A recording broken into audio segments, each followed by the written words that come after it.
Part 1. The Weight of Silence. Isolation begins quietly.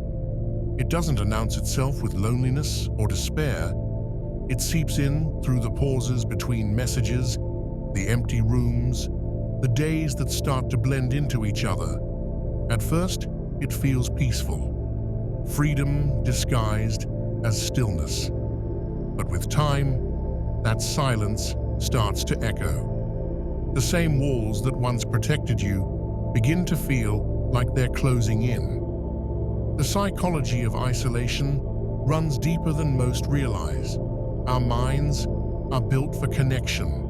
When we're cut off too long, we start to lose a part of that internal calibration that keeps us grounded in reality.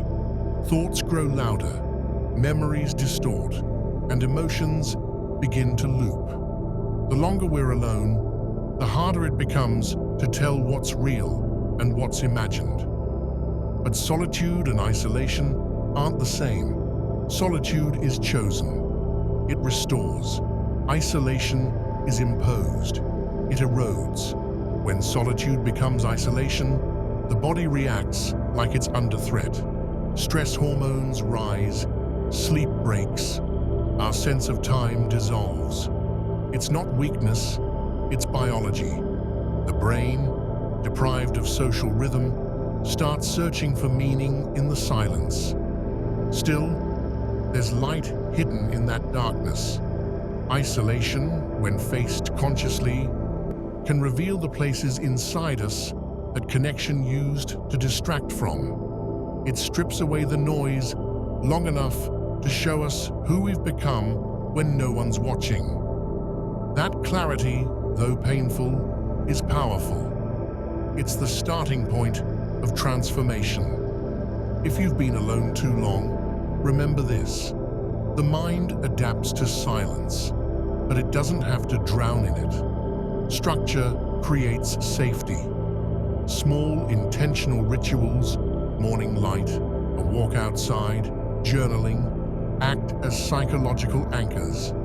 Movement resets the nervous system. Expression reconnects the self. Isolation can take your peace, but it can also teach you how to build it from within. The goal isn't to fight the silence. It's to listen until you understand what it's trying to say. Because somewhere beneath the weight of it all, there's not just emptiness, there's awareness waiting to wake up. Part 2. The biology of loneliness. Loneliness isn't just an emotion, it's a biological signal, as primal as hunger or thirst. When we're cut off from others, the body reads it as danger. The brain releases stress hormones like cortisol, pushing us into alert mode, scanning for threats that don't exist. Over time, this hypervigilance wears down the system. The heart beats faster, sleep grows shallow, focus fades, even immunity weakens. The body begins to whisper what the mind refuses to admit. I need connection. Neuroscientists call this the pain of social deprivation. It activates the same region of the brain as physical pain, the anterior cingulate cortex. To the body, isolation literally hurts. But understanding this is not cause for fear. It's clarity. Loneliness doesn't mean you're broken. It means your biology is asking for balance.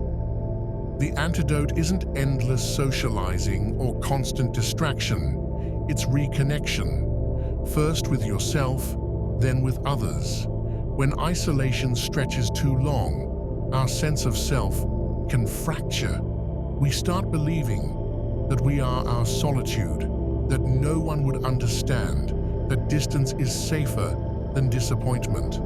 But the same biology that collapses under disconnection can heal through intentional, gentle exposure. Start small. Reach out without expectation. Send a message. Step outside at sunrise and feel the air move. The goal isn't to drown the silence, it's to add a pulse to it. Every act of reaching, no matter how small, reminds the brain you are still part of something living. Isolation narrows awareness until all you can see is yourself. Connection widens it again. When you speak, even to a stranger, neurons fire that tell your brain, I exist beyond my thoughts. And with repetition, the body remembers safety. Biology teaches us that we are not meant to live entirely alone, but psychology teaches us something more powerful. Even when we are, we can learn to nurture the same systems that connection used to feed. Music, movement, light, ritual, all awaken the same internal chemistry that belonging does. So if the silence feels heavy, don't rush to escape it. Start by tending to the body. Let breath become your dialogue. Let awareness become your companion. Loneliness is not your enemy. It's your nervous system's way of calling you home. Part 3, the mind in solitude. When the noise fades, the mind gets louder. That's the first thing you notice about solitude. The thoughts you buried under conversation begin to surface. It's uncomfortable at first, like sitting in a room with every version of yourself you've ever avoided.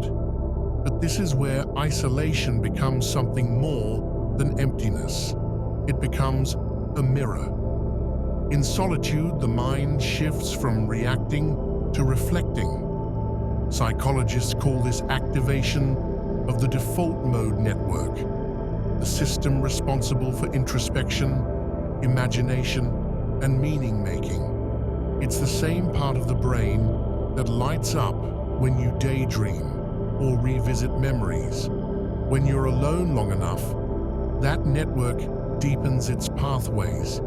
You begin to see patterns in your own thoughts, connections between emotions, clarity in confusion. That's why stillness feels so revealing. It forces you to meet the parts of yourself hidden beneath distraction. You start to understand what truly motivates you, what drains you, what fears you've been running from. The quiet strips away the masks. What's left is honest, sometimes raw, always real. But here's the paradox. The same stillness that heals can also hurt if you resist it. If you try to fill every silence, solitude turns to isolation. The difference lies in intention. Solitude is chosen reflection. Isolation is unconscious withdrawal. One expands awareness, the other traps it. To turn solitude into growth, treat your thoughts as visitors, not enemies.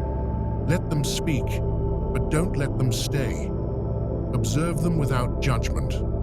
That's how emotional intelligence is built, not through control, but through curiosity. Writing helps.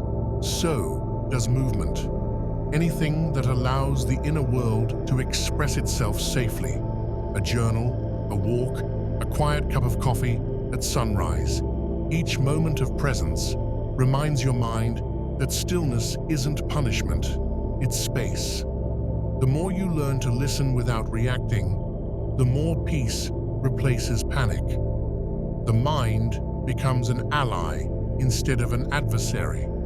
You begin to think clearly again, not because life gets easier, but because your inner voice finally has room to breathe. Isolation shows you what happens when you can no longer escape yourself. Solitude shows you what happens when you finally stop trying to. Part 4. Emotional survival. Isolation tests your emotions more than your endurance. When the world grows quiet, every suppressed feeling steps forward. Sadness, regret, fear, anger.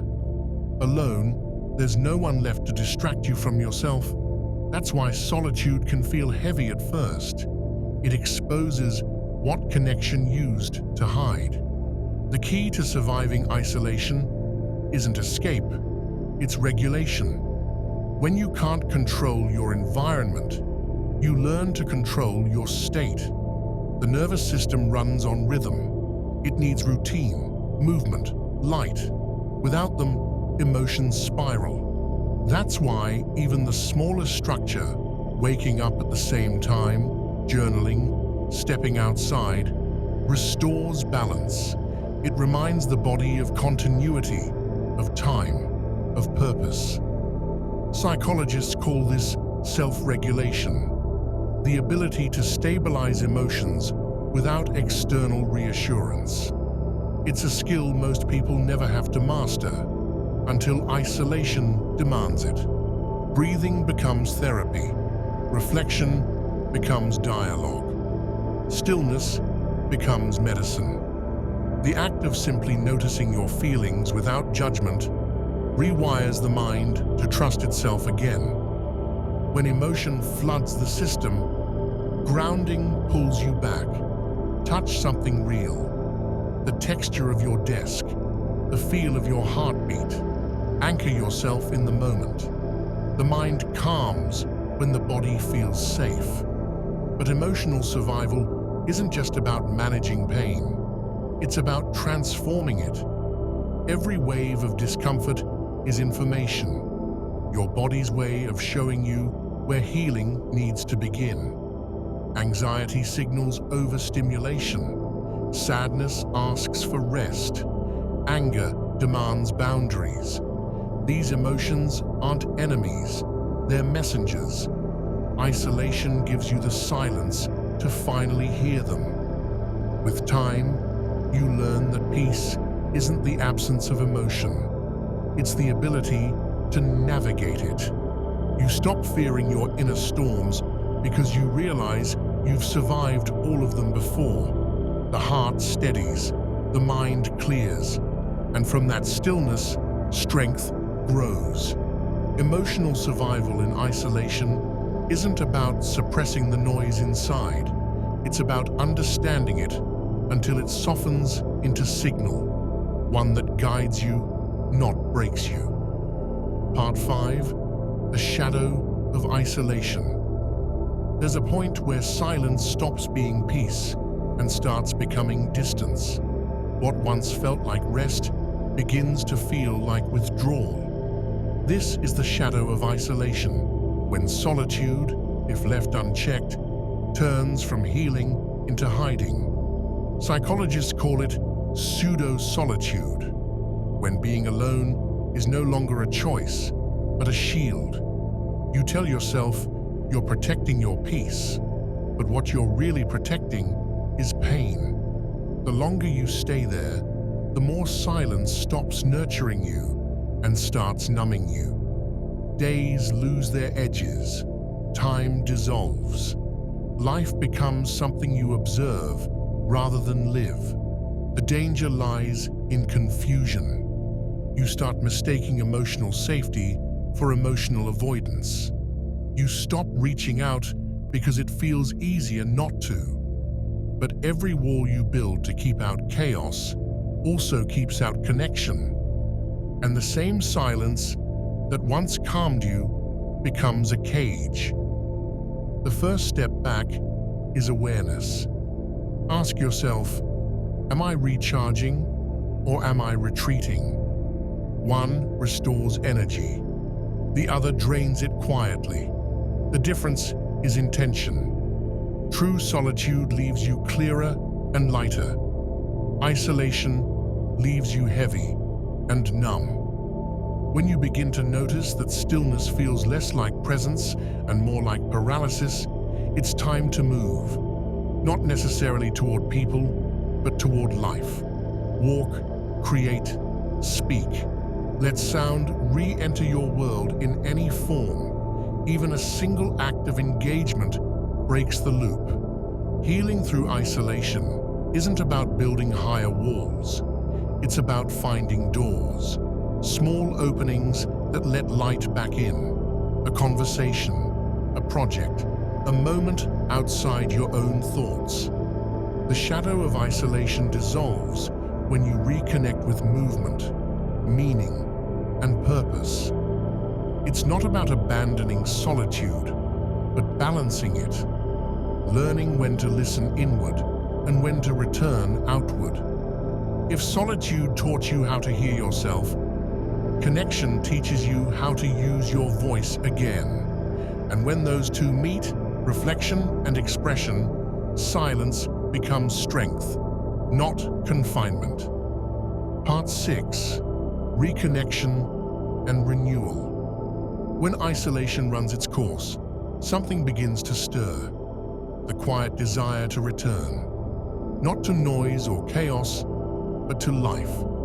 The human spirit is resilient, but it was never built for walls. What heals us isn't endless solitude, but learning how to step back into the world without losing the stillness we found inside. Reconnection doesn't start with people. It starts with openness. You don't have to announce your return or explain where you've been. Begin with small gestures, eye contact, a shared laugh, a simple act of kindness. Every moment of genuine connection tells your nervous system, you are safe here. The body remembers belonging faster than the mind does. Many resist this stage because they fear vulnerability. After being alone for too long, exposure feels dangerous. But it's through gentle reconnection that the self integrates.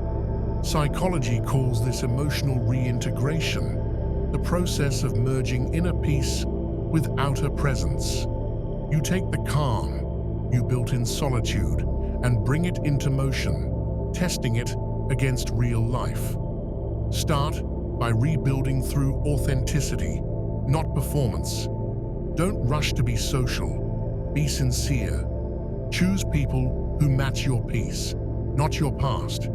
The goal isn't to fit back in, it's to re-enter aligned with who you've become. Isolation strips away illusion, and what returns from it is truth. The more time you've spent alone, the more you'll notice how shallow connection feels when it's rooted in pretense. Let that awareness refine your circle. Seek depth over distraction, quality over quantity. And when you do connect, do it consciously. Listen fully, speak slowly, let moments breathe.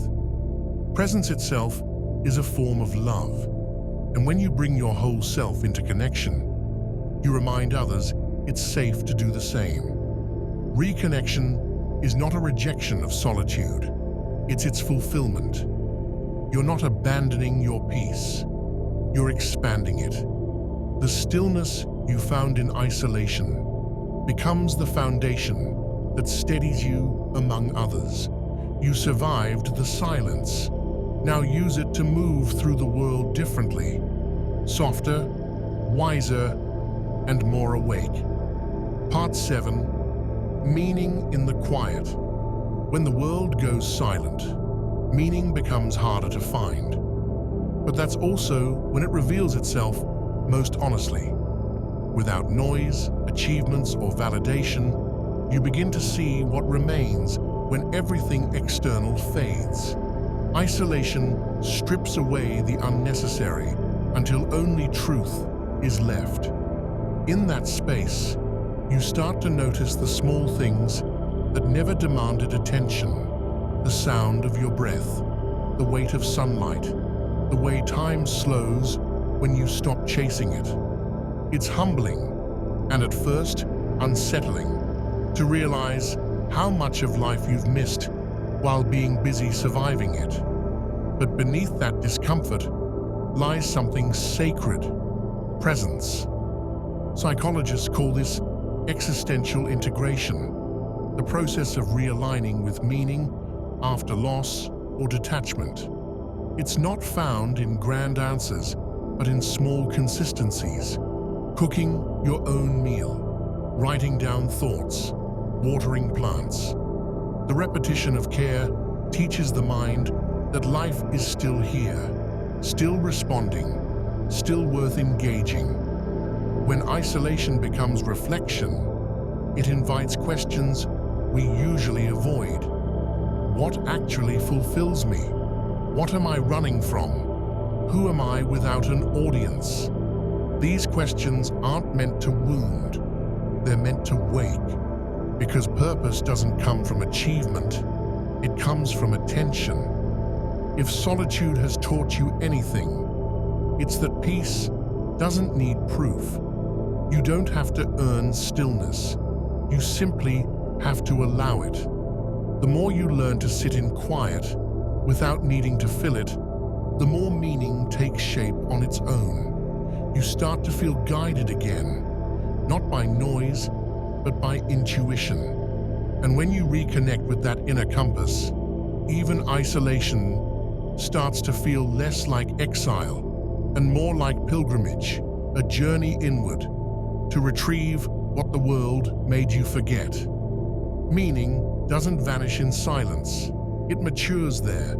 It becomes quieter, deeper, more personal. You stop looking for purpose in people or places and start finding it in presence itself. Because once you've faced the quiet and made peace with it, you realize something profound. Isolation was never punishment. It was preparation.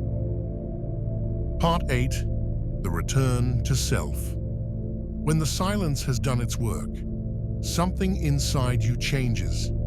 You stop searching for escape and start recognizing what you've become. Isolation, when survived with awareness, returns you to yourself, stripped of performance, grounded in truth. This is the final stage of isolation, integration, the point where solitude no longer separates you from the world, but prepares you to move through it with intention. You've seen your mind unguarded, your emotions raw, your fears exposed. And now, what remains is clarity, not about others, but about you. The return to self isn't loud, it's subtle, a new kind of confidence that doesn't need proving. You begin to trust your thoughts again, to speak with calm conviction, to choose company from alignment rather than need. You stop grasping for belonging and start being it. Many people fear isolation because they only see what it takes away, but rarely what it gives back. It removes the illusions that once defined you, leaving behind something quieter but infinitely stronger. Self-ownership. The awareness that no matter who leaves, what changes, or where you end up, you carry your center with you. That's what isolation was trying to teach all along. Not how to be alone, but how to be whole. When you no longer rely on external noise to validate your worth, the world loses its power to shake you. You stop living reactively and start creating deliberately. The mind that's made peace with solitude becomes unshakable in crowds. The heart that's faced emptiness begins to love without fear. The person who has found themselves in isolation walks back into the world with presence, calm, deliberate, unbothered. This is the reward hidden inside the silence, sovereignty, the freedom of knowing that nothing outside of you can take away the peace you've built within. You've met yourself in the quiet, and now you move through life differently, lighter, sharper, unafraid, because the one who has mastered isolation has already faced the deepest form of loneliness and turned it into strength. Isolation was never the end. It was the return home. Part 9. The World Within You. The end of isolation isn't a return to people. It's a return to depth. You realize that everything you were searching for in others was never missing. It was only buried under noise, buried under performance, buried under the version of you built for survival. When you face the silence long enough, something remarkable happens. You begin to see that connection doesn't start outside of you. It starts from you. Every conversation, every moment of empathy, every act of love becomes a reflection of your inner state. The world was never against you. It was mirroring you, waiting for you to remember who you are. Isolation strips away the illusion that peace comes from company. It shows you that peace is a skill, one you build in the quiet and carry back into the noise. Once you've learned to sit with your own thoughts without running, you stop needing constant validation. You start showing up differently, calmer, slower, more intentional. But here's the truth. Returning to life after solitude will test you. The same world that once overwhelmed you will try to pull you back into its rhythm. People will still misunderstand you. Chaos will still exist. Yet the difference now is that you've learned how to anchor yourself through it. You've learned how to listen instead of react. You start to feel compassion again, not just for others, but for yourself. You see how much of your pain came from trying to be understood instead of simply understanding. You stop seeking constant company because you've built a deeper one within. That's what isolation was training you for. Not distance, but depth. The ability to connect without losing yourself, to give without depletion, to love without attachment, to walk alone without feeling lonely. The quiet has changed you. It's taught you that solitude is not separation, it's recalibration. The mind you strengthened in silence becomes the same one that leads with clarity. The heart you mended alone becomes the one that loves without fear. You no longer crave to be seen because you see. You no longer chase belonging because you are. The world around you is no longer something to escape or conquer. It's something to contribute to. And your contribution isn't loud. It's presence. It's peace. It's the rare calm of someone who has been to the edge of their own mind and came back whole. Isolation wasn't exile. It was initiation. It prepared you for the next chapter. Not as someone trying to be understood, but as someone finally capable of understanding. Because once you've met the world within you, the one outside can never feel the same again.